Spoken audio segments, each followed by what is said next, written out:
من همین رمان قوطیق رو دوام 10 سال نوشتم.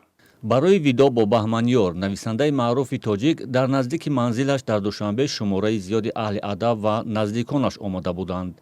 در گذشت نویسنده را با مریضی سکته قلبی ربط دادند، اما نزدیکانش میگویند بهمنیور روزهای اخیر از مریضی معده اذیت میکشید و تصمیم داشت امروز به نزد دکتر رود.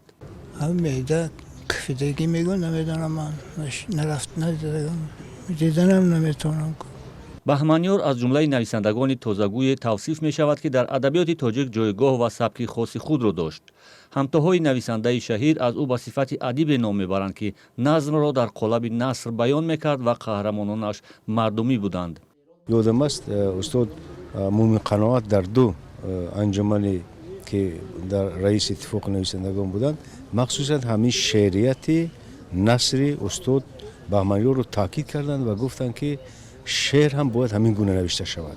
یعنی که اگر ما خواهیم که در شعر نویگری کنیم مثل بهمنیور باید ما نویگری کنیم، شعر نویسیم. بهمنیور ختم کرده بخش زبان عربی دانشگاه ملی تاجیکستان بوده. در بخش کینوسازی مجله مدنیت تاجیکستان، صدای شرق، نشریه ادبیات و صنعت کار کرده است.